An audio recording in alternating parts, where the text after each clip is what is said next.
নমস্কার বন্ধুরা, সবাই কেমন আছো? আশা করছি সবাই ভালো আছো। আজকে তোমাদের দাদাভাই বাজার থেকে বড় একটা মৃগেল মাছ নিয়ে এসেছে। তোমার দাদাভাই এই বড় মৃগেল মাছটা বাজার থেকে নিয়ে এসেছে, একদমই জ্যান্ত রয়েছে। তো চলো সবার প্রথমে মাছটা কেটে নিই।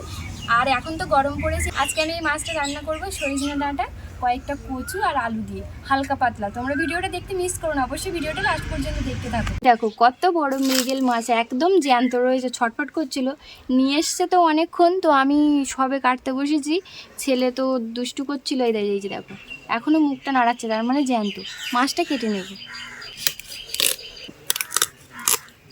আঁশ ছাড়িয়ে পরিষ্কার করে নিলাম, এবারে পিস পিস করে নেব।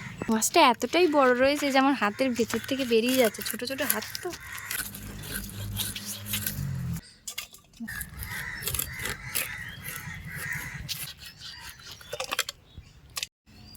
মাছ খুব সুন্দরভাবে কেটে নিয়েছি, এবারে মাছগুলিকে খুব ভালোভাবে কিন্তু ধুয়ে পরিষ্কার করে নিতে হবে। মাছের মধ্যে হালকা ডিমও রয়েছে, আর মাছ আমি খুব ভালোভাবে কাটতে পারিনি, বটিতে তো একদম কিছুই নেই, আর কাটতে একটু অসুবিধা হয়ে গেল, বটি ভালো না। মাছ খুব ভালোভাবে ধুয়ে পরিষ্কার করে নিয়েছি। এখান থেকে আমি বড় সাইজ দেখে 3 পিস মাছ নিয়ে নিচ্ছি। মাছের মধ্যে দিয়ে দিচ্ছি লবণ, হলুদ। লবণ আর হলুদ দিয়ে মাছের মধ্যে লবণ হলুদটা মাখিয়ে নেব। এখানে কড়াই বসিয়ে কড়াই গরম করে নিয়েছি, কড়াইয়ের মধ্যে দিয়ে দিচ্ছি পরিমাণ মতো তেল। তেল ভালোভাবে গরম করে নিয়েছি, মাছ ভেজে নেব।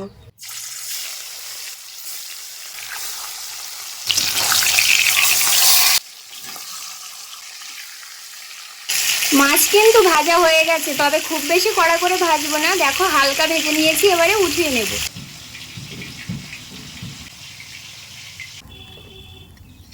তেলের মধ্যে দিয়ে দেব 5 ফোড়ন, কেটে রাখা সবজি,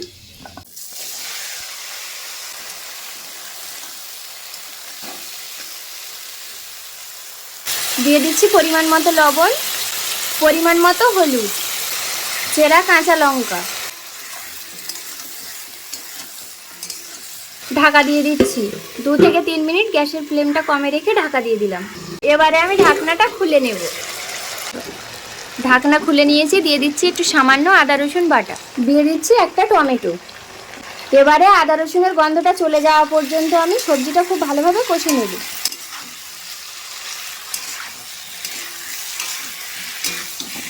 খুব সুন্দরভাবেই কষে নিয়েছি, আর আদা রসুনের কাঁচা গন্ধটাও কিন্তু চলে গিয়েছে।